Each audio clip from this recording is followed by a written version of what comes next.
Hey guys, it's the WalterFootball.com After Dark Show for February 14th, 2024. Happy Valentine's Day to everyone, and happy birthday to Jacob Camenker, our guest here.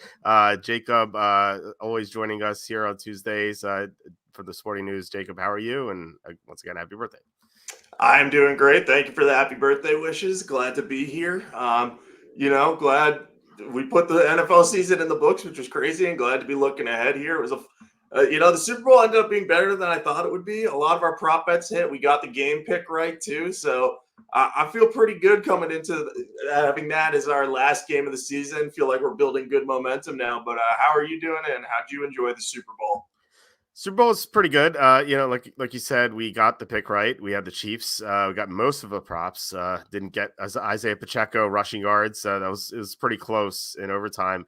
And for DraftKings purposes, not that anyone cares, but if he ran in a touchdown at the end when they got to the 3 yard line, would have done really well in some tournaments. But unfortunately, that didn't happen.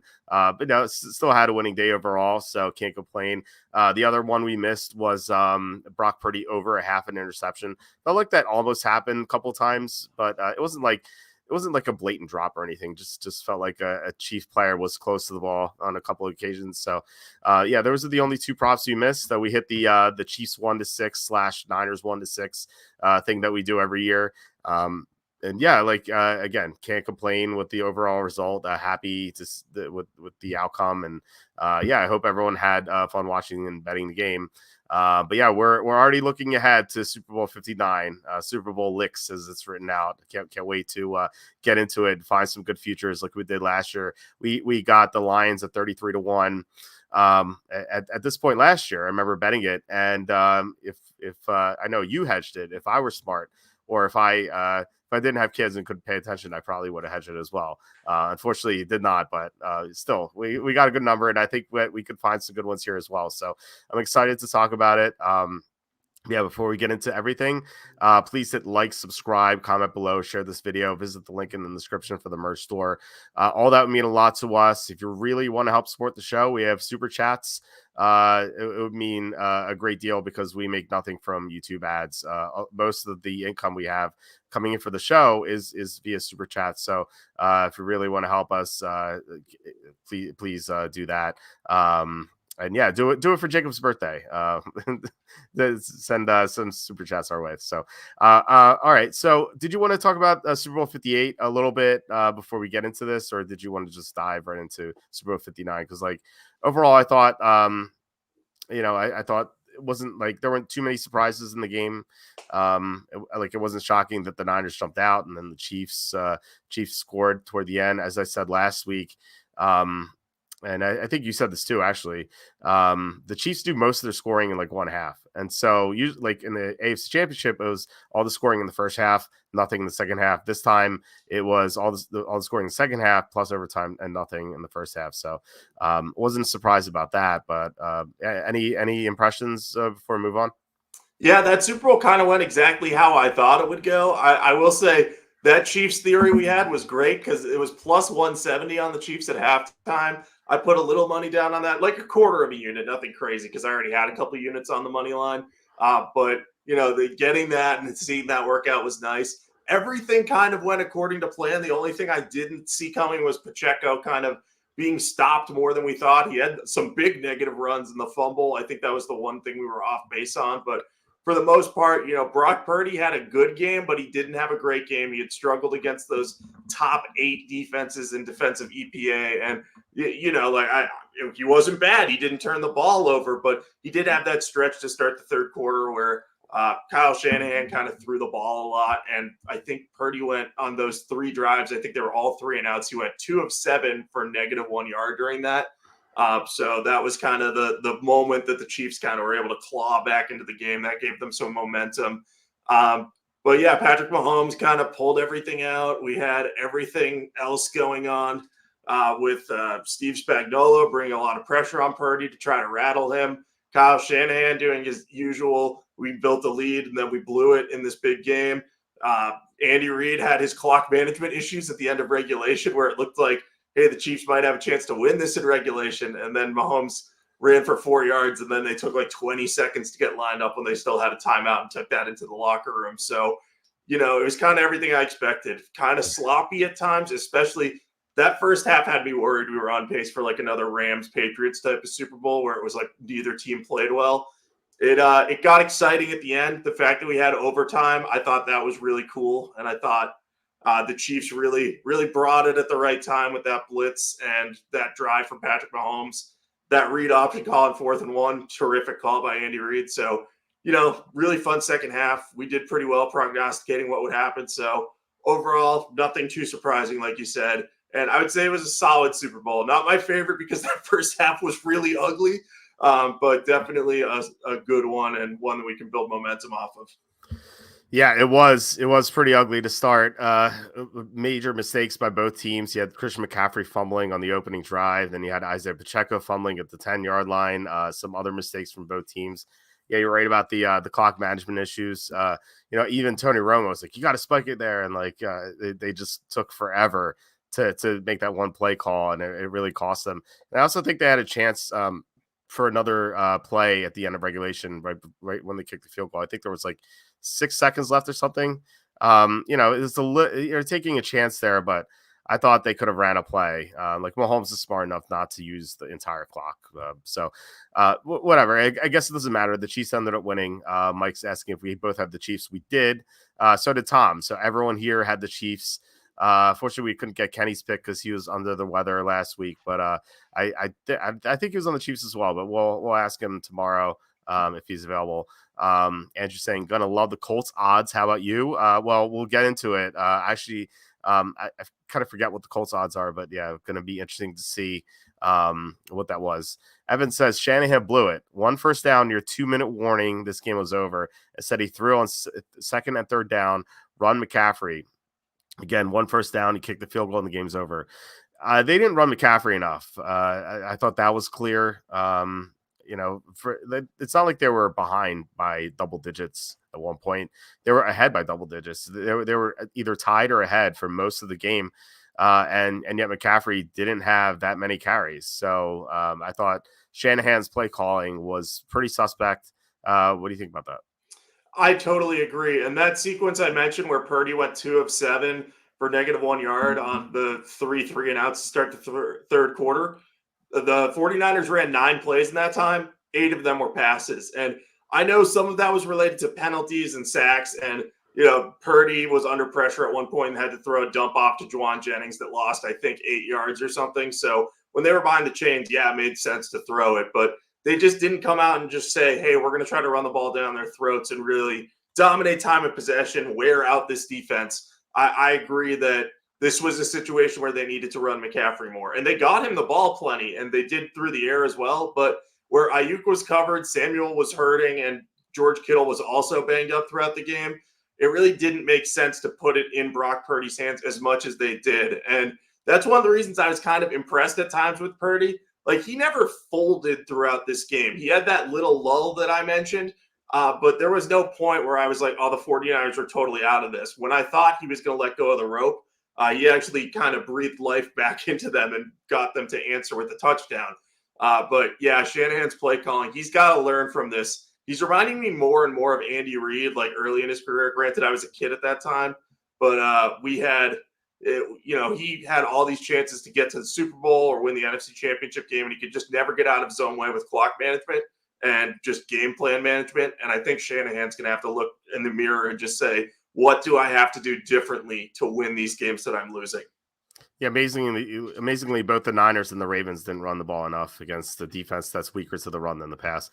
We got a great super chat here, $9.99 from K Make It Equal. Thank you so much for this super chat. He says, my Chiefs to score first, win the first quarter, and lead at half didn't work. Got bailed out with my 6-point teaser, Kansas City +8 and over 41.5. Thanks for all your work all year. Glad that teaser worked out for you. Sorry those other bets didn't, but it's cool that you got bailed out at least. Yeah, it was either like we talked about it last week. It was like either the Chiefs could do all the scoring in the first half or the second half, not like mixed in between.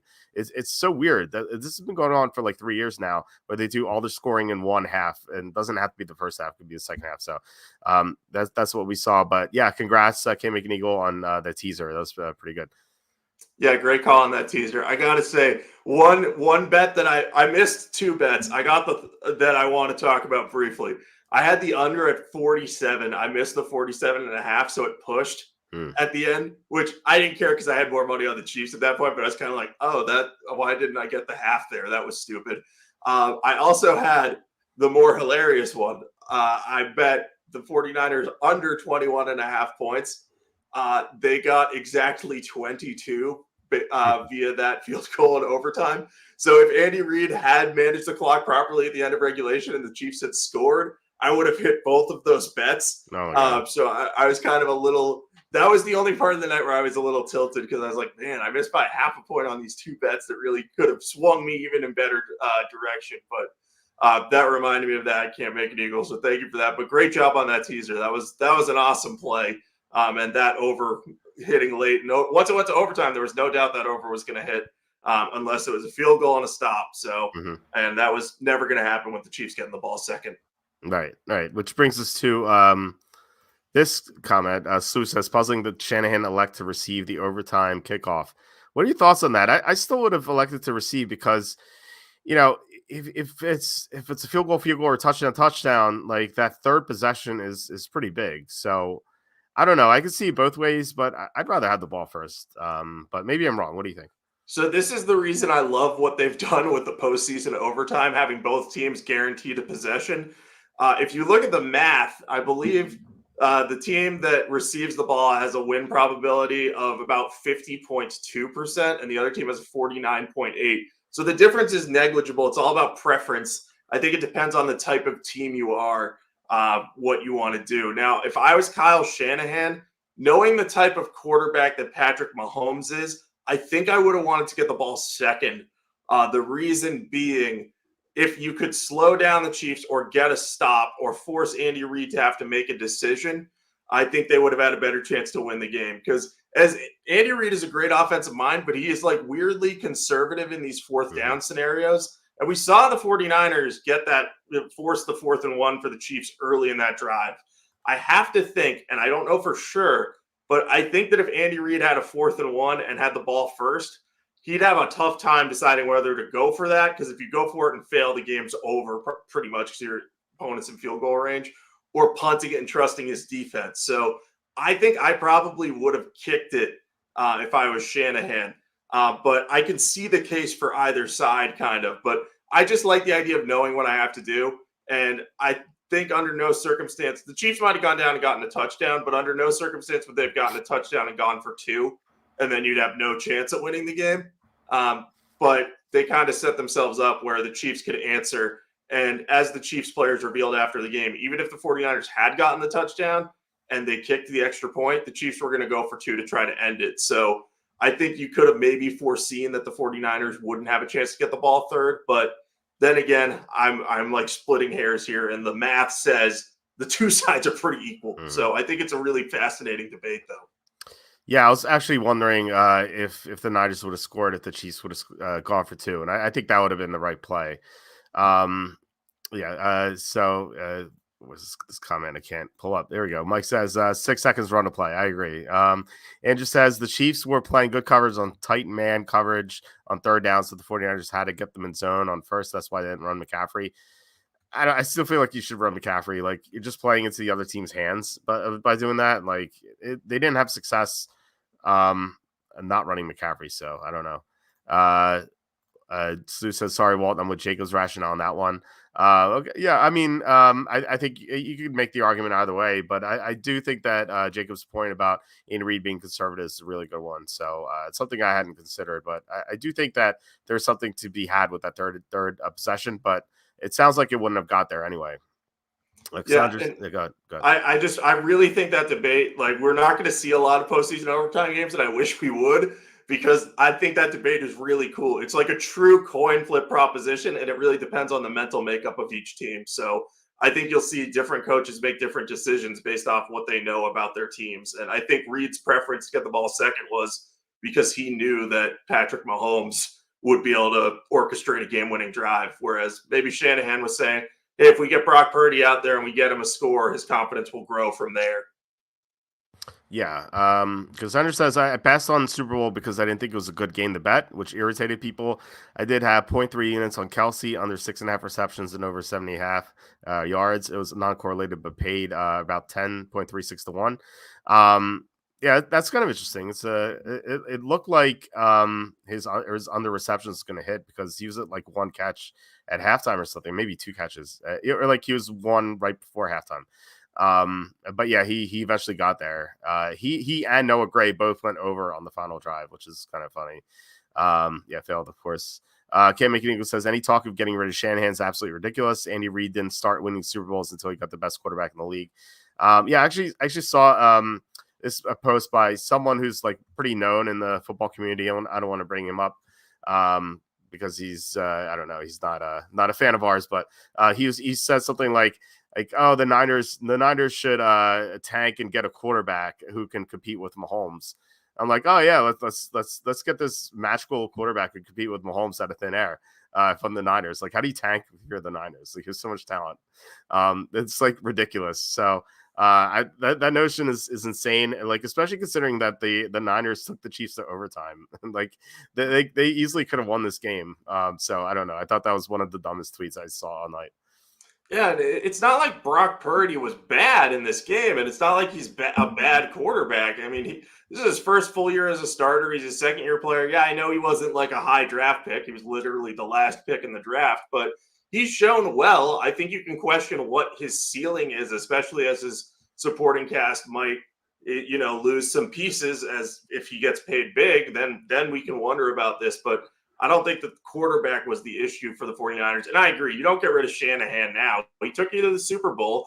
And yeah, did he maybe make some calls in that game or make some decisions that he's probably going to live to regret?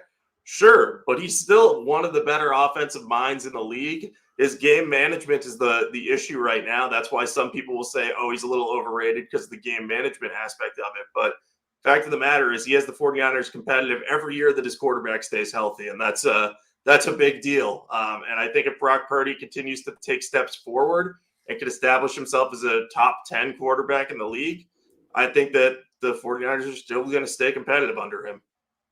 Yeah, for sure. I mean, if they get rid of him, like there's gonna be so many teams lining up to hire him. So, Mark says we may see these teams back in the rematch next year. So yeah, for sure. And we'll get to that in a second. Sue says 49ers may have prevailed had not the one punt randomly hit the blocker's foot. Talk about bad luck. Yeah, there were so many the fumbles at the beginning, and then so many weird plays that could have gone either way. But yeah, that's a good point.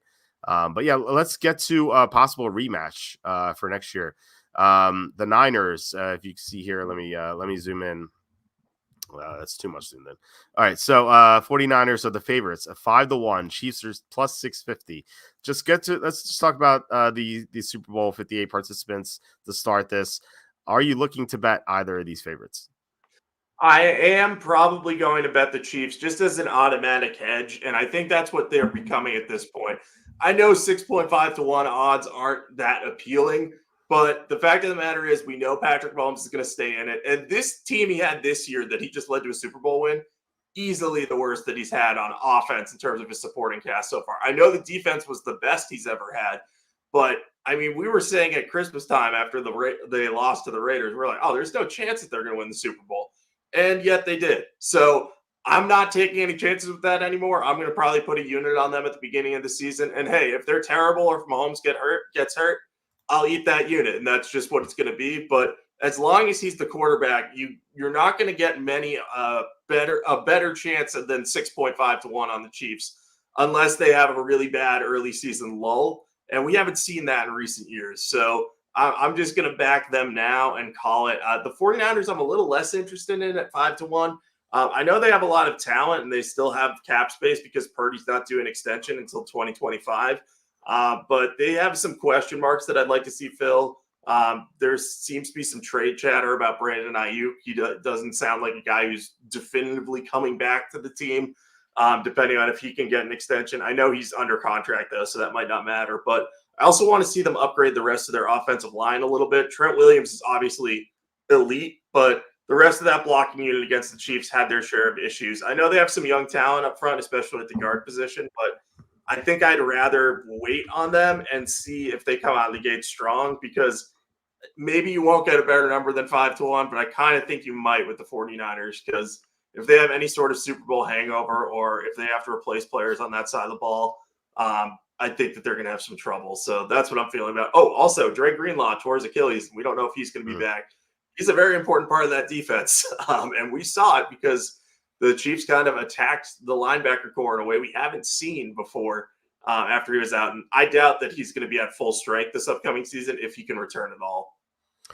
Man, talk about just a bad beat with your injury luck. Like you work hard all year in the off season, then you play all these games and you get to the playoffs, you win the playoff games, you get to the Super Bowl, and not even during a play, as you're celebrating on the sidelines, you're jumping up and down and you tear your Achilles. It's so brutal. That was a big loss as well for sure. So yeah, I wouldn't expect him to be ready to start the year, but I feel like he could be on the PUP list and then be ready to go by like mid-October or something. I think I didn't follow my own advice last year on this time last year. I was like, yeah, let's we can bet the Chiefs at some point. You don't have to do it now. This number's not going to go anywhere. In fact, like you're better off waiting, because like what if Patrick Mahomes gets an injury in training camp? Like there's no point in betting this now. Maybe this goes to like plus 600 or something, but it's not going to make a huge difference. Just like wait. And this is exactly what I said last year, and I should have done it. I was like, wait for the Chiefs to stumble a bit in the regular season. They did that a couple of times. They lost week 1 to Detroit, and then later in the year, they lost like on Christmas to the Raiders. Both would have been good opportunities to bet the Chiefs. I didn't do it. Like maybe I'll do it this time, and I'll follow my own advice. But they're a great hedge because they're always going to be there with Mahomes and Andy Reid. And I don't foresee either. Well, obviously Mahomes not leaving, but like Andy Reid, like he's what, like 66. Like he's not gonna. I don't think he's gonna be retiring. He still seems to love coaching, and I'd be shocked if he leaves anywhere. So I think like he'll at least like try to be the first coach to ever win 3 Super Bowls in a row. So I feel like if the Chiefs are going to stumble, I feel like it would have been this year. Coming off a Super Bowl win. Now they're coming off 2. So I don't think there's going to be like any sort of malaise, because like they're kind of used to this now. Unless there's some like major injuries, they're going to be there. But yeah, like I said, there's no point in doing this now. Just wait till the regular season. They're going to teams lose all the time. They're going to lose in the regular season. They're going to look really bad in 1 game or maybe 2. And then that's when you bet them. So that's my plan with the Chiefs. 49ers, this number's too high. I don't know. And the NFC is going to be super competitive. And the Niners are kind of lucky that they were there this year. Like both the Lions and the Packers could have beaten them like pretty easily. Yeah, I don't buy the 49ers. Like we thought they were a buzzsaw in the first half of last year, but sort of as we looked back on their season during the playoffs, we were kind of like, I don't want to say they were a mirage, because they were still a really, really good team, but they weren't like this unbeatable squad. And I think that's what these odds are kind of trying to tell us. And I just am not buying that. And I agree with you on the Chiefs. I'm not betting them now. I am going to hedge with them eventually.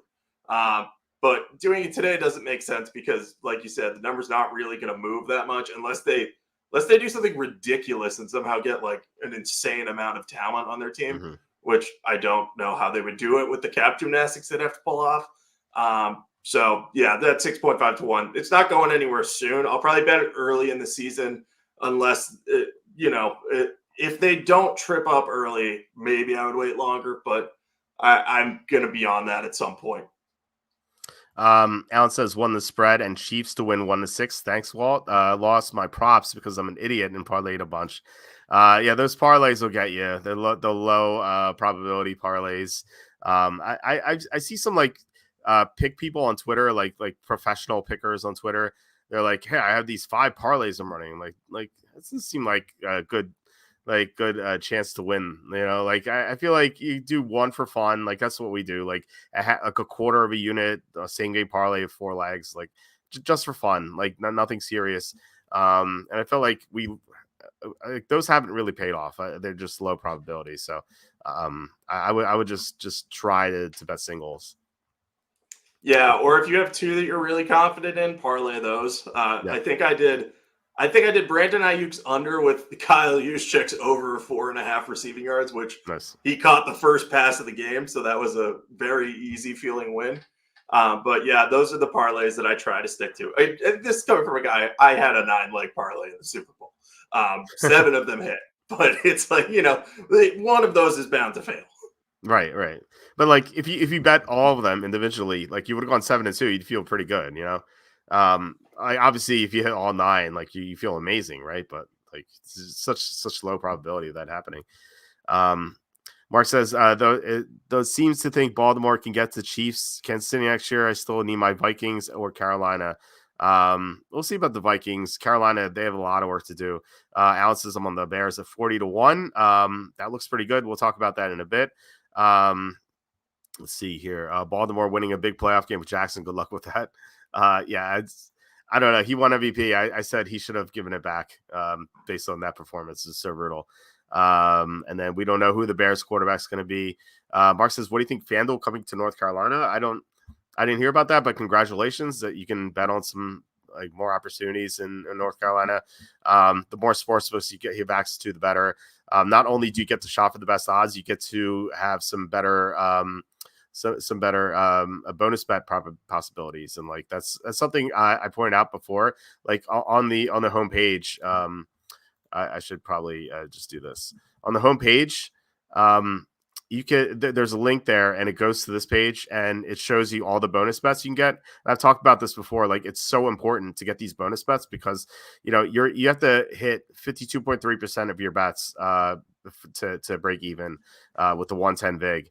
But like if you get these bonus bets, like that really balances things out in your favor. And there's always like a deal at some sports books. Like even at BetMGM, I had an account, and like over the Super Bowl weekend, I deposited $400. I got $200 for free, which is like it's kind of crazy. Like obviously you have to bet that, but still, like once you bet it once, you get it. Obviously if you lose, you don't. But so like here on the homepage, I have best sportsbook promos, so you can do that. The links in the description as well. So I highly recommend getting in on these bonus bet opportunities and having multiple sports books. It's like so important, I think.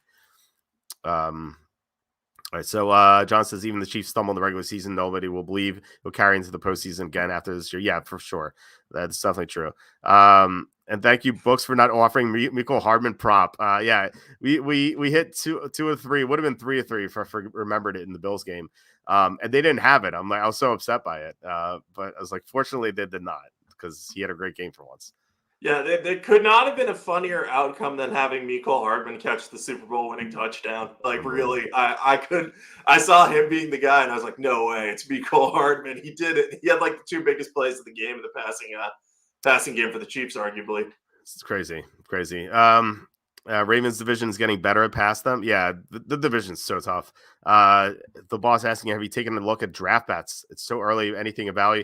No, not yet. I mean, Charlie's going to give us inside information that would put us in prison if this were stock trading. But there's no SEC, so there's no need to worry about it. So yeah, Charlie's going to give us inside information the week of the draft. So I haven't looked yet. Do you see draft betting staying or going away in years to come? It's a good question. I think the draft's so popular. I think they're gonna I think they're always gonna have draft betting. I think they're gonna put like tighter margins on them, like like max $100 bets or something. I can see that happening because people who have inside information could really take advantage of it. I said this before. I know someone who won $31,000 on Bovada. Not me, unfortunately. Someone. Well, I can't even say that. Like, not fortunately, because Bovada refused to pay them out. They got their money back at least, but Bovada refused to pay them out because they called them a betting syndicate or something. So be wary of Bovada because they didn't pay out that money. But I feel like FanDuel and DraftKings would have done so. So anyway, yeah, I think that they're going to put some harder caps on the draft props, but they're always going to have them because it's so popular. Yeah, they already have been capping stuff like a certain bet, like odds of certain length. They won't let you bet more than a certain amount on, just to protect themselves. So I think that will be the way it goes, but it won't go away. I don't think. I'm restricted on PointsBet. The max I can bet on any game on points bet's $3. So I took my money out of that account. So Alan says got the $25 at FanDuel thanks to Gronk missing his field goal. I wasn't even aware of that, but yeah, I mean, any chance you can get to get free money from sportsbooks, you should take advantage of it. You need to make plus money bets with your bonus money. Yeah, I mean, just do anything but like even if you do your normal bets like that, like that's money you would have bet elsewhere. So I feel like you're saving money either way. Chiefs on Trubisky to pair him with Nagy just to troll the Bears. Yeah, that'd be funny. And then yeah, March 11, 2024 is the day sports betting in North Carolina will make its maiden appearance.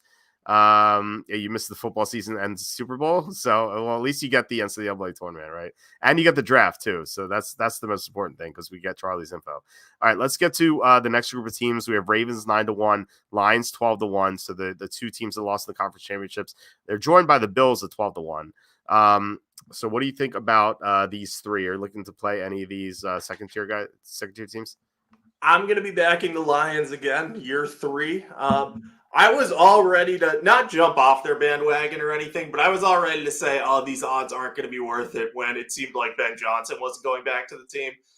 The fact that they kept him and Aaron Glenn and are going to basically have their whole staff together again is huge because that offense is just really, really good, and they're not going to lose a ton of players. They are keeping their 3 best offensive linemen, Taylor Decker, Penei Sewell, and Frank Ragnow. And they have a few free agents at guard, Halapavulivati Vaitai, Graham Glasgow, and I think Jonah Jackson is also a free agent. So they'll probably have to retain at least one of those guys and Dan Skipper, their swing tackle.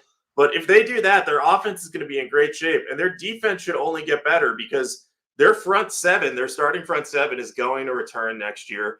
And they need some help in the secondary, but they can go get that. And Brad Holmes is the best general manager in the NFL. He won Sporting News as Executive of the Year award, which is voted on by NFL executives and coaches. And so his peers recognize that he's done a fantastic job. And I just think that the Lions are going to be competitive in this NFC. Is their division going to be tougher? Yes. But I do think that they're still a good bet. 12-1 seems like a solid value to me. I don't imagine them having any sort of hangover. Dan Campbell's going to have them very motivated, and I think they're going to be a hungry team. So at 12-1, I'm willing to back them. It's not as exciting as getting them 33-1 or 125-1 like we did the previous season, but this is still arguably one of the best teams in the NFC, if not the best team.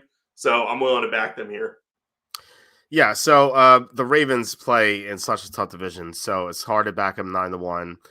Plus, you have the whole Lamar Jackson thing. Although, like that would kind of remind me of like Peyton Manning. People kept saying, like, "Oh, he could never win in the playoffs," and then he eventually did. Or like Phil Mickelson, he could never win a major, and then he did. Like I feel like he could win eventually. But that division's so tough that 9-1 is a tough ask. Bills at 12-1, they're 53 million over the cap, so something's gonna happen there. The Lions are 46 million under the cap. They have so many opportunities to strengthen the roster. I agree. In this range, I think the Lions are the best team. Not crazy value or anything. It's 12-1, but if the Niners falter, I think you could make the case that the Lions are the favorites in the NFC. So to take the arguably the best team in the NFC 12-1, I think it's pretty good. It's not like amazing, but it's of these 5 teams that we discussed so far, it's my favorite play thus far. Yeah, I agree. And what I'll say about, first of all, the Ravens, I agree with you. 9-1's too short. They have a great defense, but they're losing their coordinator and Anthony Weaver, who is a big, big presence there. So we'll have to see if that defense with the free agent changes and all that stuff can kind of continue to play at a high level. And they still haven't proven they can win the postseason. So I agree on that front.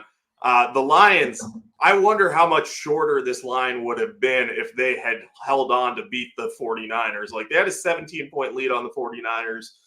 Dan Campbell, I didn't disagree with the decisions entirely. And like there was some fluky bad plays like the Kendall Vildor off his helmet play because I can't have anything nice off of a helmet in my life.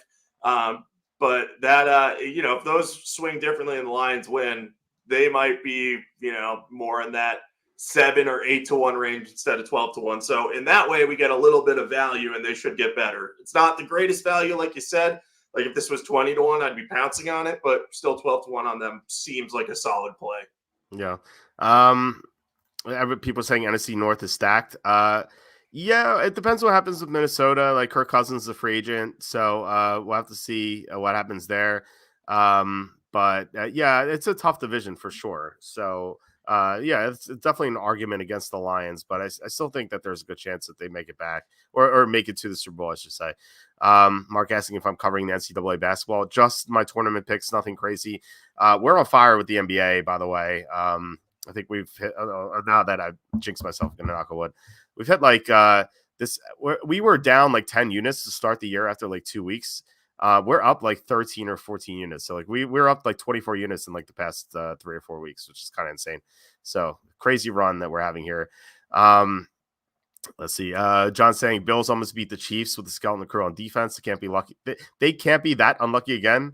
Do you remember the history of the Bills? I feel like they're always unlucky. I don't know. I feel like they're going to find some way to screw up again, unfortunately. Like saying, what about Texans Bengals? Yeah, we'll get to those teams for sure.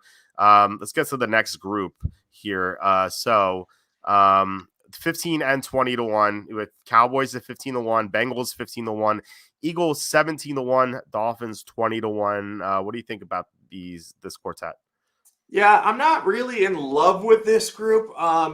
I'll start with the teams that I'm not interested in as much. I don't want to back the Cowboys because they lost Dan Quinn on defense, and I know they got Mike Zimmer, who's been a good defensive coordinator during his career, but I just wonder how that unit's going to respond to the change, and I just don't trust Mike McCarthy in the playoffs. And I don't really want to trust the Dolphins either because I still think that Mike McDaniel obviously knows how to coordinate and scheme an offense, but I'm still left a little. I'm always desiring a little something more of his game management, and I'm not fully willing to throw my trust behind Tua staying healthy and performing well down the stretch of the season. Maybe I'm wrong for that, but I don't see that as great value. I think the Bengals are probably my favorite play of this group. Look, when Joe Burrow is healthy, they are one of the best teams in the NFL. They were kind of starting to make a climb back as his calf healed up last year. And then he had the wrist injury, and that was kind of a brutal blow to them. Jake Browning did okay. He kept them in the playoff race, but I think that offense is going to continue to just hum along as long as Joe Burrow can stay healthy. And he's the only quarterback in the league that is an active player who has beaten Patrick Mahomes in the playoffs, which is remarkable to think about because Mahomes has 3 playoff losses and 2 are to Tom Brady. Burrow's the only other one to beat him. So if you're looking for a team to bet against the Chiefs, the Bengals seem like a good one because Burrow kind of isn't fazed by anything, and the Bengals historically have matched up well with the Chiefs and have a good defensive coordinator in Lou Anarumo. So 15 to 1, I kind of like them. I'm not in love with this play, but I think they're my favorite of this group because if Joe Burrow can come back and stay healthy, this team is probably going to be one of the better ones in the AFC. But as we've already talked about, that division that they play in is pretty tough defensively. So that could be a little hairy for them. But I think they would make the playoffs with Burrow healthy. Well, I completely agree with what you said about the 3 teams you talked about. Cowboys, Dolphins, had no interest there. McCarthy, can't trust him in the playoffs. Tua, I don't know if he can stay healthy, so I agree with those points. Yeah, I like the Bengals too at 15 to 1. The only mark against them is that they play in a tough division. However, as Slew points out here, Bengals have the luxury of playing a 4th place schedule, has to improve their chances. So yeah, for sure, that's definitely a plus for them. So I thought the Bengals had a good chance to win this year before Burrow got hurt as well. So 15 to 1 seems pretty good. I want to touch on the Eagles at 17 to 1. Like they look so bad at the end of the year that like I think that a lot of people aren't going to bet this. Think about this though. Last year at this time, the Eagles were like 7 to 1 or plus 750 or something like that. And that was way too high. Now they're 17 to 1.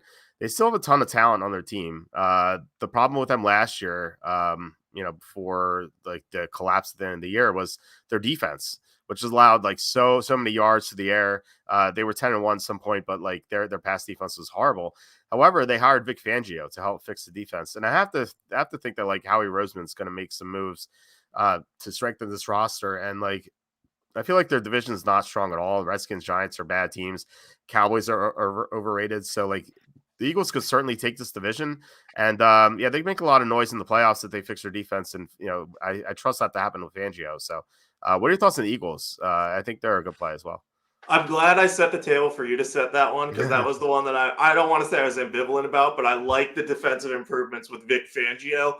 And the more you look at the offense on this roster, too, they're bringing their entire offensive line back. The only two technical starters that they're losing are DeAndre Swift as a free agent and Julio Jones is a free agent. And Julio Jones doesn't really count as a starter. Right. If they can find a good third receiver and just add some depth to their running back room, which should be easy, this offense is going to be in great shape, and the defense can't be worse than it was last year. Sean Desai had a rough year, but then they put Matt Patricia in, and it just got exponentially worse, which we didn't even think was possible. So I think Fangio will get the most out of these guys, and they still have a strong pass rush. And, guys like Fletcher Cox and Brandon Graham, yeah, they're at the twilight of their career, but they should re-sign on reasonable deals to be role players. So you're probably going to keep a lot of your depth there. And there's one other player that I don't think I even thought about with the Eagles until I looked at their depth chart earlier today. One of their problems is at the cornerback position. They signed, after the Colts released him, Isaiah Rodgers, UMass guy who got suspended for this last season for gambling on the league.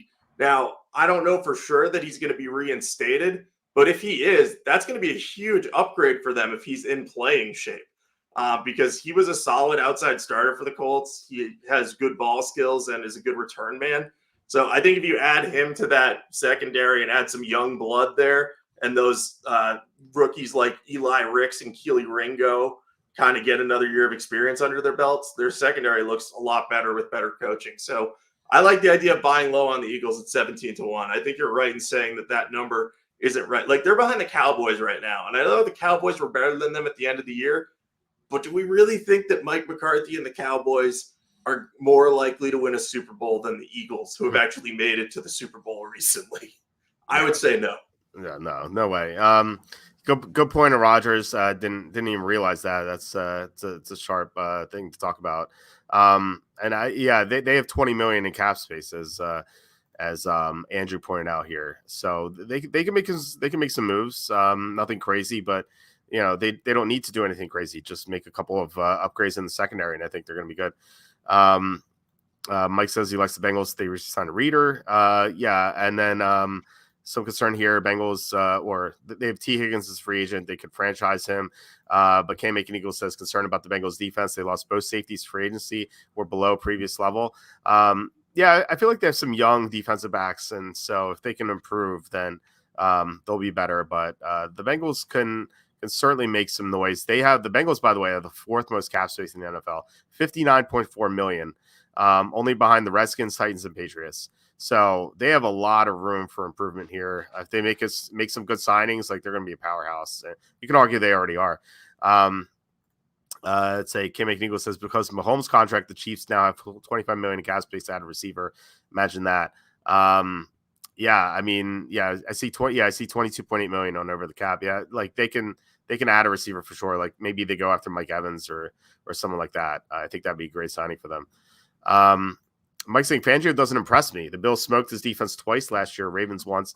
Well, those are two really good defenses, but like, everyone smoked the Eagles last year. Like, Sam Howell looked like Joe Montana against them twice, And then, like, remember Howell looked so great against the Eagles, and then on Thanksgiving, Howell was an underdog to Dallas, and everyone liked Washington. They're like, oh, this is gonna be like those Eagles Redskins games, like a shootout, and it wasn't. It was like people didn't realize that, like, Dallas's pass defense is so much better than the Eagles, and like Howell just couldn't do anything.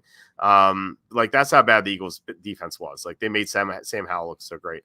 But yeah, Fangio is going to make things a lot better. He's a good coordinator. It's just like, Josh Allen could smoke any defense really. So I wouldn't read too much into that. Yeah, I'm not reading too much into that either. Remember, one of those Bills games came when the Dolphins were missing a lot of their top corners. Jalen Ramsey wasn't playing. I think right. Xavier Howard might have been out of the lineup too. So I think they were a little better later in the season. I know the blowout against the Ravens will stick out in a lot of people's minds, but let's remember the Ravens also blew out the 49ers. So it's not like the Ravens weren't blowing out other good teams too. So I tend to trust Fangio. He always got the most out of his Denver defenses too. That's why I thought they should have kept him on as head coach. But they went with Nathaniel Hackett, and that obviously didn't work. So, yeah. they're in better shape now with Peyton, though. Yeah, yeah. Well, maybe we'll see, but obviously anything better is better than Hackett. But as far as Fangio versus Peyton, we'll see. John says Bengals get Patriots, Titans, Panthers. Ravens get Bills, Texans, Bucks. Yeah, that is definitely a big difference. All right, next group of teams are the 25 to 30. We have six of them. We have the Texans at 25-1, Packers 25-1, Rams are 30-1, Chargers 30-1, Jets 30-1, Jaguars 30-1. Some interesting teams here. Any one you like here? Yeah, I like the three. Well, they're not technically in the middle because this is a six, but I like the Packers, Rams, and Chargers, all of them. I know the Packers odds might seem a little short to people, but the more I look at this team and their offense, the more I think that they could have a huge year. And what I'll probably end up betting, I don't know that I'm going to bet the Packers to win the Super Bowl at 20-1. I think Jordan Love's going to be a good MVP bet this upcoming season because I think he finished like second or third in the league in touchdown passes, and that was while he had like a really terrible midseason lull. Looks like you've got those odds up there now. Yeah, Oh my goodness, he's 14-1 to win MVP. 14-1. Yeah. That's a little rich, but I can understand why. I'm sure a bunch of people are pounding that, knowing that how good he looked at the end of last year. But what I like about this team is their offense was so young last year. They're returning all their starters except right guard John Runyon, who could still return. And if not, he's a guard, so he's, no offense, easier to replace. But Love's going to have more chemistry with his guys who have been now in the league for a full year. Jaden Reed should be better. If Christian Watson stays healthy, that offense looks better. And Aaron Jones wasn't healthy for most of last year, and that kind of coincided with the Packers' struggles. So he stays healthy, this offense all of a sudden looks good. I know the drawback with them is their defense, but I think that they'll be better this year. They hired Jeff Hafley away from BC to be their defensive coordinator. I think they'll add talent on that side of the ball and be better off. Then the two Los Angeles teams, we saw the Rams go on a late season surge. I think, again, their offense is really good. I have questions about their defense with Raheem Morris leaving, but I think if they add talent on that side of the ball, and you pair a solid stop unit with an offense that has Puka Nacua, Cooper Kupp, and Kyron Williams all playing at a very high level, 30-1 odds on that seems ideal to me. And then the Chargers, we know the Chargers are talented. The big thing, the issue with them in recent years has been coaching. This is going to be the year we find out if Justin Herbert can really take another step and start winning more games. But I think Jim Harbaugh is the guy to get the most out of him. And I like the staff that Harbaugh has built with Jesse Minter as the defensive coordinator. So I think having Harbaugh coach up Herbert is going to make a huge difference. And if the defense can just be even average, that would be such a big improvement for the Chargers. I think they can do it. 30-1 odds. I'd at least consider them. I think if I had to bet one of those three teams, I'd bet the Rams right now. But I'm curious to hear what you think about this range of teams because I think there's a lot of good values and potentially fun teams in this range. Yeah. So I agree with the teams that you like, but I want to throw in the Texans as well. They're 25-1. They play in an easy division, relatively speaking. The Jaguars are a good team, but the Colts are going to be there too, I guess. But the Titans should be a pushover, and the Texans are just going to get better. They have so much cap space, like that to me is like the big selling point. The Texans have the sixth most cap space in the NFL. They 57.68 million, so they can really strengthen the roster. So that is really appealing to me. But yeah, I like your points about the Packers, Rams, and Chargers. Packers 25-1 looks so strong at the end of the year. They almost beat the Niners, and I had to beat the Niners. So I wonder about that Lions Packers NFC Championship. Like, would it have gone like that Thanksgiving game? Like the Packers really took it to Detroit, but I don't know how focused Detroit was for that game. So I really wanted to see the third matchup between those teams. Rams at 30-1. I thought they were a great bet at 66-1 ahead of the playoffs this year. They were so hot down the stretch. The only team they lost to after their bye was the Ravens, and that game went to overtime. And then they lost to the Lions by 1, and there's no shame in that because like the Lions almost beat the Niners. They're up by 17. I thought that whoever won that Lions-Rams game had a really good chance to go to the Super Bowl, and turns out the Lions just self-destructed. But had the Rams won that game, I think that there's a good chance they would have beaten San Francisco as well. And then the Chargers at 30-1. Look, I bet them last year at 30-1 foolishly with Brandon Staley. Like I feel like I'm pot committed at this point with them, like because they have a real coach now. So the fact that they're the same odds now as they were last year seems insane to me because They still have loads of talent. Now they have a real coach, the first real coach they've had since '06, I think, with Marty Schottenheimer. And Marty Schottenheimer had them in like 13-3 or something like that, or 14-2 maybe. They lost their first playoff game to the Patriots, and that's why he got fired. But like, there's no shame in losing to Tom Brady in the playoffs. I thought that firing him for that was ridiculous. So, yeah, like Jim Harbaugh is an excellent coach, and he's going to get a lot out of them. The Jets and Jaguars are kind of intriguing. Like, the problem with the Jets is like their offensive line's so bad. If I see them improve their line in the offseason, I'll have a definite interest because that was such a weak point for them.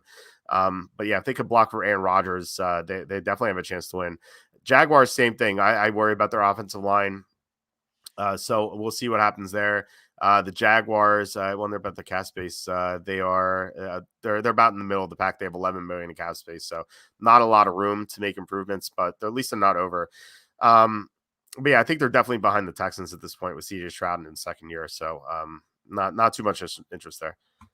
Definitely. And I do agree with you. The Texans were another team that I like in this range, but I wanted to save at least one of them for you. You know, I can't be taking all the good teams off your plate, right? That's true. That's true. Thank you. It's so kind of you. Let's see. Chargers, another with the fourth place schedule plus Harbaugh. That's a good point. Yeah, they're not going to be soft anymore. I agree. Maybe he's going to improve their training department just so like they won't have that many injuries. Andrew says pass on Packers cap space is not good. They have a high expectations this year. Expectations were low last year, which helped them. They had a ton of injuries last year too. So I feel like with better injury luck, they should get there. Packers are 2.8 million over the cap. So it's not like terrible. I feel like they can just manipulate and just kind of get on there. And Kenny would yell at us right now for talking about cap space. But talking about MVP before we get to the next group of teams, like when Deshaun Watson signed that big contract with the Browns, could you imagine if I told you, hey, 2 years from now, Deshaun Watson is going to be 75-1 to win MVP, and Jordan Love's going to be 16-1. What are your thoughts on that? I would have done probably a spit take and been like, "You're lying. There's no way," because I wasn't the biggest believer in Jordan Love. He ended up in what ended up being a perfect situation for him because he could develop behind the scenes, which is clearly what he needed to tap into his talent. Because when we saw him spot start before, he was kind of raw, and it was like, all right, is he going to put it together? And he did last year, which is cool. But yeah, I can't believe that Deshaun Watson's 75-1 and Jordan Love is 14-1. Like, what a world. Yep. Crazy, right? All right, let's get to the next group. Vikings are 40-1, Bears 40-1, Browns 45-1, talking about Watson, Falcons 50-1, Colts 50-1, and we'll stop there. So of these five teams, I imagine we're going to leak at least one of them, right? Yeah, and I hate to pick all of the NFC North teams except the Vikings. Well, no, I don't hate to not pick the Vikings because I think they have the biggest questions because of the quarterback position. But the Bears look pretty appetizing here because they have so much cap space right now, and they made so many improvements as last year went along. Once they acquired Montez Sweat, that defense all of a sudden really came together. They just needed one great pass rusher, and everything kind of fell into place in their front seven, and Jalen Johnson was great in the secondary. So, do they have an area to improve? Do they need to solidify some more of their secondary positions? Sure. But if they retain Jalen Johnson, that defense is going to be good. And offensively, I think they're using the number one pick on Caleb Williams. So I know a lot of people will get scared off and say, oh, and rookie quarterback has never won the Super Bowl. And yeah, that's true. But the fact here is that you don't need them necessarily to win, but they could be a really good hedge if they get upper echelon quarterback play and just really continue to build out that offense, which we saw make some strides, at least at receiver last year. Then this team could be threatening. Now, they play in a tough division, so it might be a little difficult for them to make a playoff run, but they still were in the wild card hunt with a few games left in the season, and that was after a truly horrible start that had us wondering if Matt Eberflus is going to be fired after a Thursday night game against the Commanders early in the season. So I think with all that said, I like the idea of backing the Bears at 40-1. Maybe we're going to be a year too early on them, but I just think that this team has a lot of talent. They have the resources needed to upgrade their team. And if they draft Caleb Williams, they're going to trade Justin Fields and get another asset. So this team's just going to look a lot different than it did and a lot better. So I like them. The other team in this range, I'm sticking with the Falcons. The logic, Raheem Morris can't be worse at using his best players than Arthur Smith. So I will take a chance on the Falcons being the best team in their division. The Buccaneers losing Dave Canales really helps their chances of winning that division too. And I know a lot of people will say, well, who's the quarterback for the Falcons? I would say it doesn't matter so long as they have someone better than Desmond Ridder or Taylor Heineke. And I think they will, whether it's trying to get Kirk Cousins or drafting someone early or trading for Justin Fields. I think all of those options should be better than Ridder. So you're telling me I can get a potential or likely division winner at 50-1. I'll at least consider that. So I'm going to roll with the Falcons as one of my favorite bets from this range as well. Yeah, I think that's a kind of a sharp take because, like, at first glance, you're like, "Oh, Falcons 50-1. Who's their quarterback?" But a lot can change in the next couple months, and yeah, they could trade for Fields. They could get Kirk Cousins. Like you said, like there a lot of things can happen at quarterback with them, and it kind of reminds me of the bet you made a few years ago. It's just like 4 years ago now, with the Buccaneers with Tom Brady going there. You got them. I think this number right at 50-1, right? Yep, it was 50-1 before they signed Tom Brady. Yeah, and then it plummeted to 12-1, which I got them at 12-1. That's still a winner, but I wish I got them at 51 like you did. Yeah, like if they get one of those guys, if they get Kirk Cousins or Fields, like this number shoots down, not to 12-1, but maybe 20-1. So you're gonna get a really good number there, especially with the team in a horrible division. So yeah, I think the Falcons can certainly make a lot of noise if they do that. Now, if they don't do anything, if they just stand pat and draft McCarthy in the first round or something like that, or Bo Nix, like you're just going to feel bad about that 50-1, but maybe you can cash out on FanDuel at that point. But yeah, that's how I would approach it. Vikings at 40-1. If I bet them at 50-1 last year. I didn't feel that bad about it either because like they were coming on, but then Kirk Cousins tore his Achilles, so that was unfortunate. But 40-1 is not as good of a number. Maybe you can shop around and get 50-1 if Cousins comes back with that improved defense with Brian Flores. You got to like them.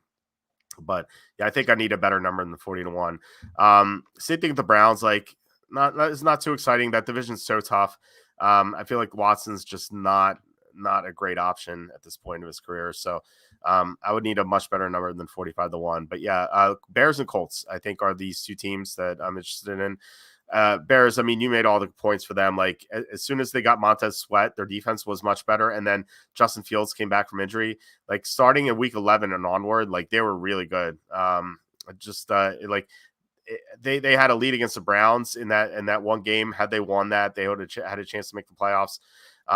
And they didn't. And like, say if they actually made the playoffs, this number would be a lot lower. So I don't think people realize how good the Bears are, and potentially could be. Like you said, they have a ton of cap space, so there's a lot of room for improvement on top of how good they are already. So, and I know there's some comments saying that no rookie quarterback has ever started the Super Bowl, but like that was one game away from not being true last year with Brock Purdy lost in the NFC Championship because he got injured in the first quarter. And who knows, like if he stays healthy, maybe the Niners win that game and then that trend is bucked. So I think that there is going to be a rookie quarterback who starts eventually. Like there was an old saying that like long ago, it's like, oh, no rookie point guard ever won a national championship in college basketball. And then it happened like a million times in a row. Like it's going to change. Now, like, I don't know, expect Caleb Williams to outduel Patrick Mahomes or anything like that. But, the Bears have a chance to have a great defense and a great supporting cast. And, I think they'd have a chance to win that game. So I like the Bears. Colts at 50-1. They're going to have Anthony Richardson in the second year. He's someone I'm looking at for MVP as well. Like there's a chance that he does that. Like he has a huge season. We saw flashes from him. He's 30-1. It's kind of interesting. But I think the Colts with, improved defense, I like their coaching staff. Jonathan Taylor is going to be healthy the whole year. Their offensive line still really good. we'll see what happens at receiver. Michael Pittman's a free agent, but if they re-sign him, there's some thoughts. There's some speculation that they could trade for AJ Brown. Like if they get AJ Brown to join with Michael Pittman, and then Anthony Richardson stays healthy the whole year with Jonathan Taylor, like that offense is looking great and the defense is going to be good. So, what are your thoughts of the Colts at 50-1? I do like the Colts at 50-1 enough. Like I don't think that they're the best team in their division. I think the Texans are ahead of them, but this isn't necessarily saying they have to win their division. Like Texans are 25-1, Colts 50-1. That seems, considering that they both had a win and in game against one another last year, this seems a little off for the Colts. And I agree with you. I think Richardson coming back will make a huge difference. And we saw Shane Steichen with Jalen Hurts really help him make that leap in his, I think, second full season as a starter, where he got to close to the MVP level. And maybe Richardson will be able to do that. He's a true dual threat quarterback with an absolute cannon of an arm. So if they put weapons around him, I'm confident that they will be able to get the most out of him. And his offensive line played better last year as it went along. It looks like Bernhard Raimann at left tackle is really a solidifying force there. So I think if they make those upgrades at receiver, retain Pittman, maybe acquire another guy to go with Downs, because I don't think Pierce is really the guy. I think he's a good or situational player. Then I think that will be good. They do need a lot of work in the secondary is my only concern there. And Grover Stewart's also a free agent. So I'd like to see them re-sign Stewart, add some help to the secondary, but I'm confident in their coaching staff. So 50-1, I think they're worth a dart throw. And this is a team that I might bet to make the playoffs because their odds are going to be longer than they should be. Yeah, I mean, they almost made the playoffs this year with Gardner Minshew. And John, they're going to be starting Richardson, not Pro Bowler Gardner Minshew. Pro Bowler Gardner Minshew. I might say Chicago wants a haul picks for number one. Well, we'll see what they're offered. And Andrew's saying Caleb Williams might be a lock for the Redskins with them hiring Kingsbury, but man, the Bears would have to pass on him first, and whomever the Bears trade with maybe. But I think that they draft Caleb Williams.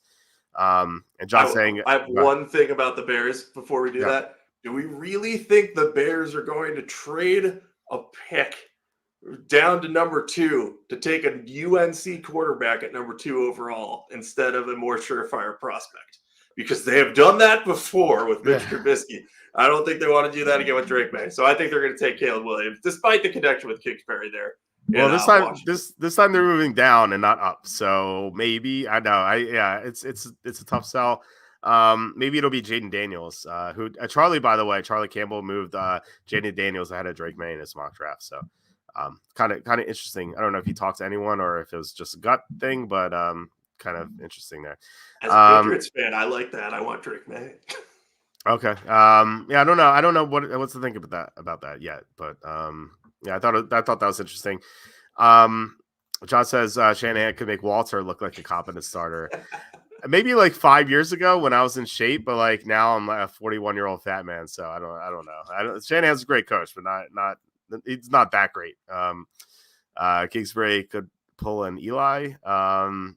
You mean Caleb Williams, I assume. I guess, but like, why wouldn't you want to go to Chicago? Like, I feel like they have talent. They have DJ Moore. Like, he's a great Cole Kmet. Good offensive line. There's no reason not to go to Chicago. Plus, it's a big market. Like, I'd want to go there. Patrick says, "What are your thoughts on Kelsey? I can't stand that man after what he did to. I assume that means Reed and his dubious advertising sponsorships. But do you really like his brother Jason?" I like Jason Kelsey. He's an interesting guy. It's a funny Super Bowl speech that he made during the parade. Travis Kelsey's kind of annoying. I agree with that. Like the ads are ridiculous. I didn't care about the Andy Reid stuff. Like you see that stuff all the time. Like coaches yelling at players yelling at coaches, players yelling at players. Like that happens on the sidelines so often. I didn't take that much into the like when that happened. I'm like I've seen that so many times before. The ads though are kind of dumb. But any thoughts there, or do you want to move on? Yeah, I've always liked Jason Kelsey better because I'm an O-line guy. I don't dislike Travis Kelsey, though. I think he has a little bit – he's talked about this, too. He gets a little temper on the field sometimes, so he's had to control his emotions. So that's kind of what the whole thing with Reed, what was happening. He was very frustrated, and he should have been. He's taken out his aggression on the wrong guy, and Reed handled it like a champ, basically. And I'm glad like Reed didn't fall or hurt himself. Not that that's likely to happen anyway, but I think that was a classic moment of if Reed had seen him coming, I don't think he staggers or anything at that moment. So, yeah, I wouldn't read too much into that thing. I didn't love it. Like, I know I was watching part of the game with my mom, and she was like, "Oh my god, I can't believe that happened." So, that. But I don't think that's a huge deal. They moved on from it very quickly. Granted, they won the game, so that helped. But I think even if they lost, I don't think Kelsey would have been like, "Oh yeah, that was absolutely warranted." He probably would have like heed the moment thing. Yeah, I think if they would have lost, it would have been a big story. But they won, and they'll just brush it off. Mark says Shanahan's going to make Walt and his co-star the starters for his Super Bowl team. Yeah, I mean, well, Jacob is still young and spry, so yeah, he's going to be the star of this team, not me. I'm just going to be a guy on the bench drinking Gatorade or something. I'm officially the same age as Patrick Mahomes as of like 15 minutes ago, so that's where we're at now. There you go. I mean, yeah, you're young enough to play in the NFL. I am. I could maybe kick if I learned how to kick field goals, then maybe I could make the team. But I don't know. I'm not going to hit a 55-yarder like Moody though. Like maybe like if I practice like the whole year, maybe I could make like a 30-yarder.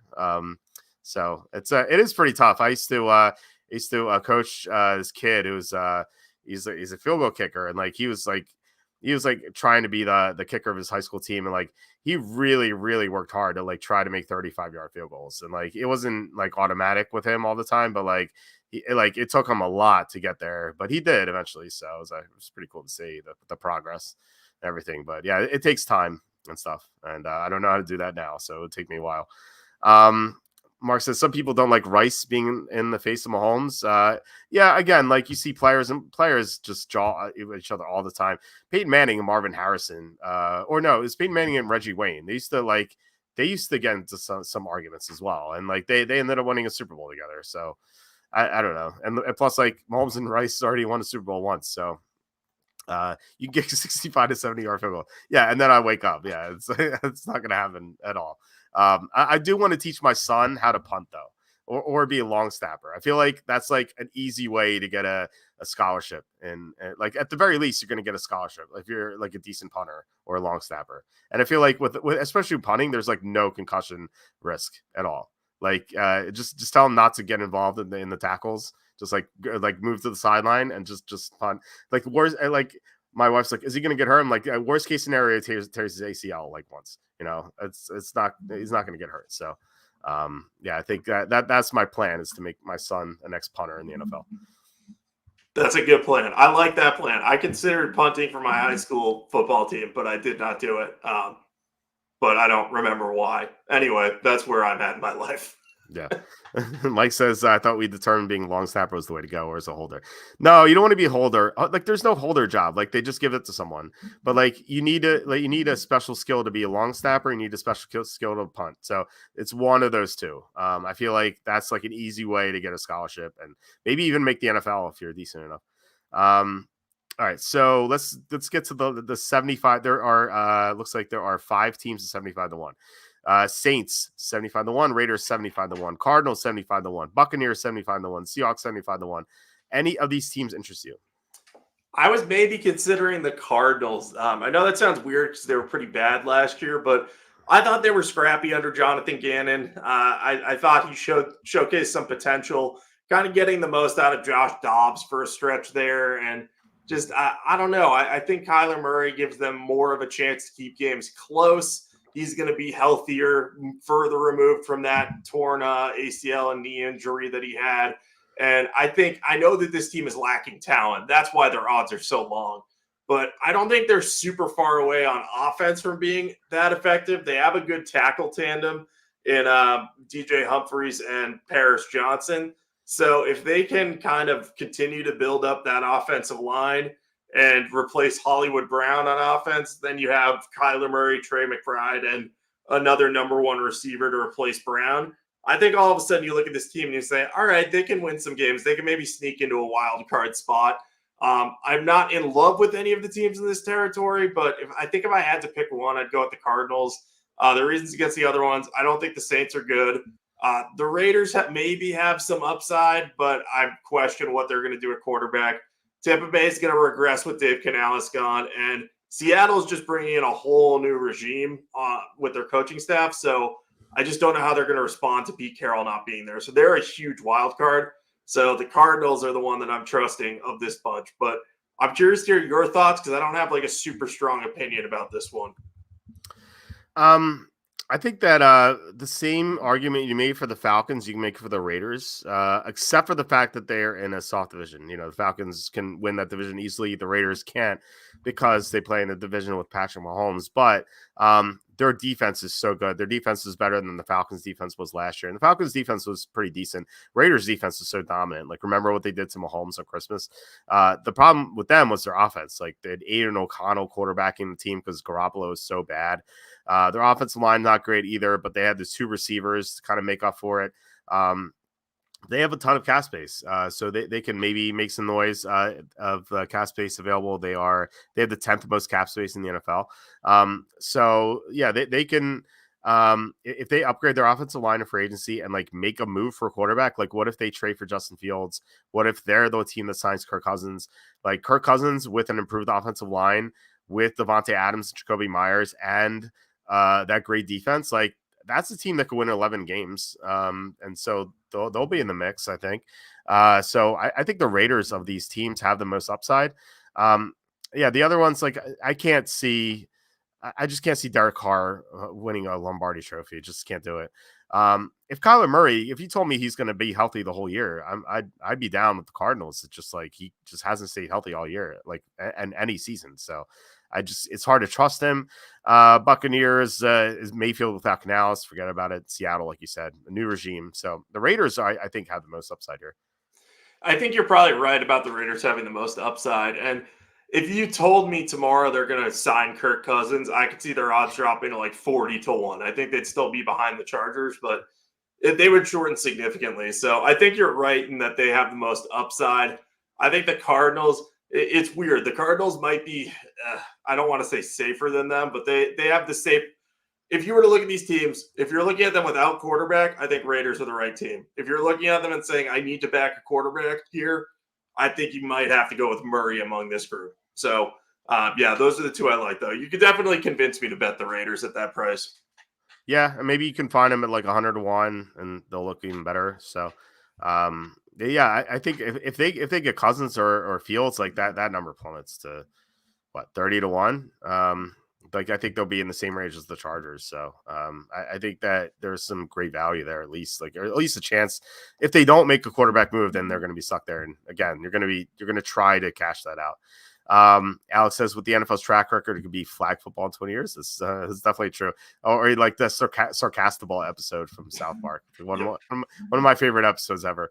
And just saying, if the Bucs are returning all their starters, then maybe I would bet them, but they're not. Yeah, Mike Evans can be potentially gone. They lost their offensive coordinator. Yeah, there's a lot of question marks with the Bucs.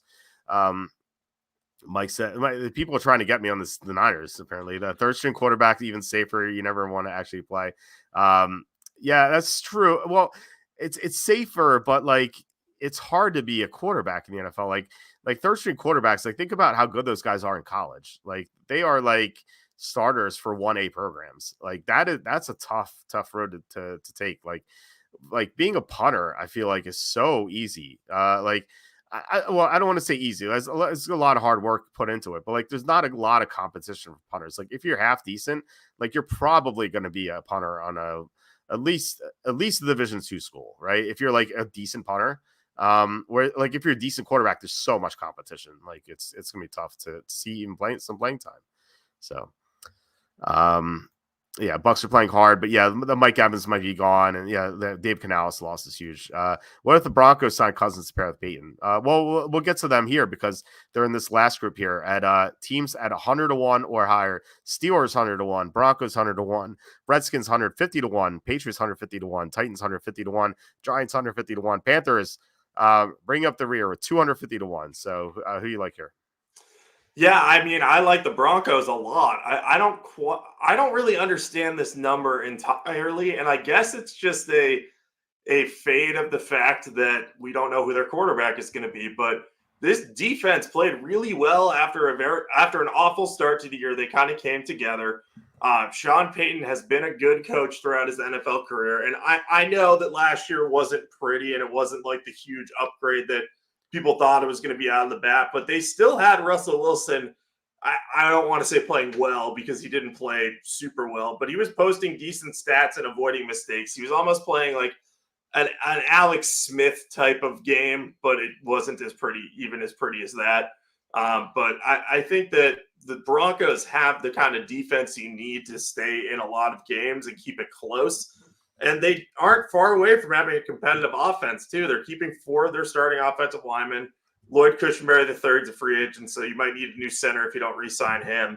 But really, if they get a change at quarterback, if they get rid of Russell Wilson and bring in a Kirk Cousins type, this team all of a sudden looks like a wild card in the AFC. And we thought they might be a wild card last year and the year before because they had Russell Wilson. But, you know, if they move on from him and get someone else in there, I think they're going to have a good chance. Now, as you mentioned, if this is like Bo Nix or JJ McCarthy, not going to have as much interest in this because I think that they're going to need some time to develop in Peyton's system before they have a good offense. But even so, this defense is good enough, even with a bad quarterback, the Broncos could win 8 or 9 games. Probably not a Super Bowl contender, but I still think they could be a playoff team. So I'd be willing to back them among this group. The other one that I would at least consider is Washington, solely because of the resources they have. They have the number 2 overall pick, so they're going to be able to get their quarterback of choice, not Caleb Williams, unless they trade up, which is possible, but unlikely, I would say. And then they have the most cap space in the NFL, so they can just add a lot of talents to their team. And their offense has a lot of good skill position players. So if they do what the Lions did and focus either on really upgrading their run defense or really upgrading their pass defense, choose one of those, all of a sudden they might be a more competitive team than this 150-1 number indicates. I'm not sure I'm actually going to bet that one, but I am monitoring that one as they make free agent signings. Yeah, you know, that number reminds me of like the Lions a couple years ago where like we were early on it and like it was not going to win, but it was good value. So, yeah, I don't know if I can get to that number, but it is kind of intriguing. Broncos 100-1. Yeah, if they can make an upgrade at quarterback for sure. They're like you said, their defense played a lot better in the second half of the year. So I think of all the teams here, Broncos 101 makes the most sense. I don't know if I'm going to bet that either. If the Steelers had hired a better offensive coordinator than Arthur Smith, I would have some interest there at 100-1, just because like with TJ Watt there, with Mike Tomlin, like I expect them to make the playoffs.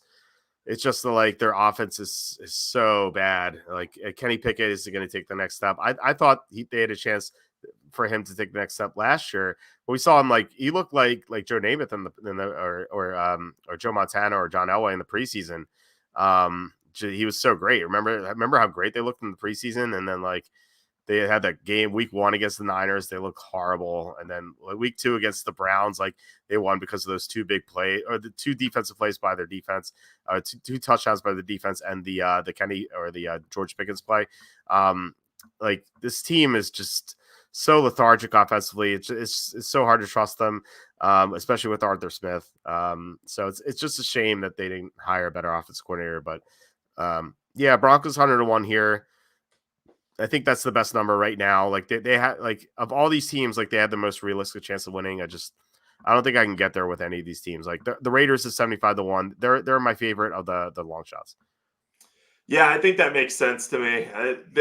They just stick out among these teams as the one that I'm like, I don't think they belong here. I think they should have shorter odds. But yeah, there's nothing in here that I'm like, oh my goodness, this is way off base. And I think you're right. We're probably a year too early on Washington, but I think we're going to look at them next year, you know, but it depends on how things go with Dan Quinn's staff. Like the appeal of signing Dan Quinn is that he's going to build a quality staff. I think he did so on defense. Offense, not so much. So we'll see what happens with that. But yeah, I think that's probably a wait and see till next year, 2025. Look at them. Yeah.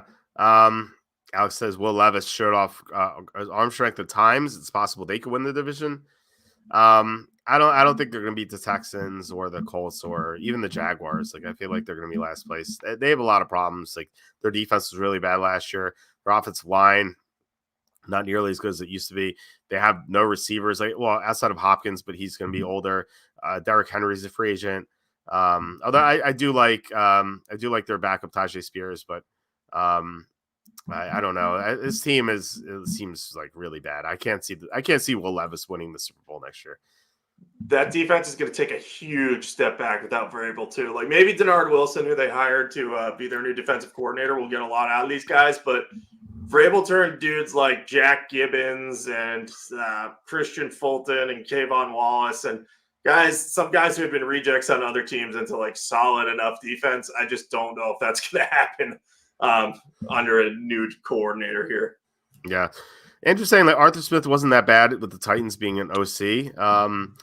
Well, like, I don't know. He had Derrick Henry in his prime. He had a great offensive line. He had AJ Brown. Like, I felt like it was easy to be coordinator of the Titans. I don't know. I mean, I thought he did a good job, but then like we saw what he did with it in Atlanta. So like now I'm kind of questioning that. So I don't really trust it. Yeah, it's more about like he was the head coach and he never figured out like, oh, we need to use these players more. Like he should have had the authority to say that for his offense there. I know he was good with the Titans, so maybe he bounces back, but I think he was at the least the wrong choice for the Steelers because they needed someone new and someone who has shown an affinity for getting the most out of their players. I'm not convinced that Arthur Smith is that guy. Yeah, me either. Titans have cap money too. Yeah, they have the second most cap space. So we'll see what they do. I don't know. I can't see Will Levis winning the Super Bowl. Not a fan of his. He has a big arm, but I don't know. Like I think he struggles to see the field really, and just seems like a raw product that needs a lot of work. We had one intriguing question here. Worst trade: Russell Wilson, Deshaun Watson, or Bryce Young? It's quite the trio. I don't know. I don't know how to answer that. I think Russell, like the worst of these three, I feel like has to be Bryce Young, right? Because like I don't know, they gave up so much and their number one receiver, and like they didn't have to move up as much, and they could have got the better option. And like the fact that they moved up for Bryce Young, like when their coaches thought that they're going to draft CJ Stroud, like I've said this before, but the night that happened, I gotta one like Charlie has most of his sources. One of my personal sources is friends with one of the coaches on the Panthers, and he was telling me that like when that trade happened, he's like, yeah, they're gonna take CJ Stroud, like and I'm like, okay, so I put CJ Stroud number one in my mock drafts. Other people put Bryce Young, and I'm like, I felt so smart. And then like a few days later, the same source like texted me, he's like, yeah, they're gonna take Bryce Young. Because like all the coaches thought they're going to take CJ Stroud, but the owner wants Bryce Young. I'm like, wow, all the coaches wanted CJ Stroud, and yet the owner nixed it. So I don't know. I think when you combine those two things, it's pretty. I don't know. It's hard to argue against Bryce Young, but like obviously all three of these trades were terrible. Yeah, I think you can make a case for. I mean, Wilson and Watt, they're all bad, but I think Young, where it ultimately also cost them a chance to get Caleb Williams in the end. Yeah. And like if Caleb Williams ends up being a better pro prospect than Bryce Young, and it's possible Young could bounce back with Dave Canales because Dave Canales has done incredible work with Geno Smith and Baker Mayfield in consecutive seasons. So there's still hope to resurrect the Bryce Young trade, but if it continues on this trajectory and Caleb Williams proves to be a better player, then you have the Panthers having given up the better quarterback and the better wide receiver as part of this trade. We're going to look back at this and be like, oh my goodness, this was very bad. Like, at least with the Wilson trade, you can say like, all right, well, Drew Lock wasn't better than Russell Wilson. I know that Lock looked okay in his spot start, but yeah, the idea that Caleb Williams is going to go to Chicago because of this trade is just mind-boggling. Yeah, yeah, so horrible. Kim Egan says worst trade was Chicago moving up to 2 to take Trubisky. So I feel like that was the most embarrassing trade. It was like they didn't really need to do it, and like they took the worst quarterback, but like that trade itself wasn't terrible because they didn't give up that much. They give up like a 4th and a 5th or something like that. Like they didn't give up a lot. It was just embarrassing what they did. John says giving up your entire draft for Ricky Williams was hilarious. I thought like the most underrated part of that was like Mike Ditka said that he was going to go golfing during the draft because they didn't have any picks. Yeah, they give up the whole draft for a running back who took the year off to go smoke weed with who was that singer? I can't remember, but it was a long time ago. But yeah, it was. Yeah, it was that was ridiculous. But if you want to go back even further, the trade for Herschel Walker with the Cowboys, where they got all those picks, I feel like that was maybe the worst. Yeah, they could have stayed and taken Mahomes or Deshaun Watson. Yeah, for sure. Like that was the worst part of it, but the trade itself wasn't that bad because like they didn't really give up much to go from 3 to 2. And it's worth noting, like Mahomes and Watson weren't viewed as surefire things in that draft. Otherwise, they would have gone 1, 2 overall probably. Like Mahomes went 10th, which is hard to think about now. But that, if I remember correctly, I know Mahomes was the top ranked quarterback in that class. I know you and Charlie had him 1. He was my number 1. But that was viewed as a weak quarterback class, I think. Yeah, well, ahead of time, there wasn't a lot of love for it, but I really did like Mahomes. And like I wasn't alone. I've said this. I think I've said the story before on the show. If I have multiple times, forgive me. But yeah, I was talking to a director, a VP of player personnel for a team, and I couldn't figure out who the Niners were going to take at number 2 of that draft. And so I asked him, and like, who do you think the Niners are going to take number 2? And he said, he's like, I don't know, but I really hope they don't take Mahomes because that Niners team with Mahomes is going to be terrifying. So like that, like he was smart enough to know that the Niners should have drafted Mahomes at 2, which means the Bears should have drafted Mahomes at 2. And they didn't. So Mahomes certainly had his fans around the league. It's just like the Bears weren't one of them. Yeah. The worst trade was Herschel Walker for sure. The terrorist sympathizer trade out of number 10 to the Chiefs. Yeah, I actually mocked Mahomes to number 10 to the Bills. Yeah, I think I was the first person to put Mahomes in the top 10. And yeah, I was actually I was in like Lee Steinberg, the agent for Mahomes, saw that and he actually invited me to his Super Bowl party because of that. And I got to talk to Mahomes for like about 5 to 10 minutes. He really impressed me. Like he was like some of these players, like Charlie and I would go to these Super Bowl events, and we talked to the prospects entering the draft that year. Like some of them would be like 1 or 2 words, just like wouldn't say anything, like completely uninterested. Like Mahomes was super engaging. Like he was like without even like being prompted, he's like, here's what I have to work on. I'm doing this and this and this. Like he like did a whole rundown of like how he's preparing for the draft. And like it was just like a simple question we asked. He gave us like a 5-minute answer that he just kept on going. I came away like really impressed with Mahomes. And so I was always rooting for him after that. So I'm not surprised that he did really well. Yeah, nine teams past Mahomes. Yeah, that's ridiculous. If you want to see too, I did a 2017 redraft ahead of the Super Bowl. That class is really interesting because if you look at the top 10, you're like, there's some guys in there. You're like, oh man, Leonard Fournette went 4th overall, and McCaffrey went 4 picks late. Yep. Like it was a wild draft class. Looking back, it was fun. Oh yeah, it was insane. Yeah, I love those redrafts for sure. But yeah, I mean, 9 teams pass on Mahomes. Think about how many teams pass on Brady. It's 100. Well, I was about to say 198 teams, but there are not 198 teams. Yeah, every team passed on Brady, including the Patriots a few times. Bills got Josh Allen, Tre'Davious White out of that deal still. Yeah. Chiefs Bills was hardly one-sided. Yeah, there are a lot of bad trades over the years. It would be cool to compile a list. Maybe I'll do that during the offseason. So it was cool to get this Super Bowl LIX preview out here, and I think we have some good bets. I definitely want to bet the Bears. I like the Raiders as a long shot, Chiefs as a hedge, but not yet. The Lions seem intriguing, 12-1. Eagles, a good number of 17-1, I think.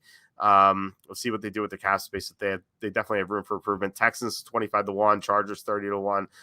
There are some teams with upside like Jets if they improve their offensive line 30-1. Teams that could get quarterbacks, Falcons 50-1, Raiders 75-1, Colts 50-1 with Richardson coming back. So I think there's some good betting opportunities here.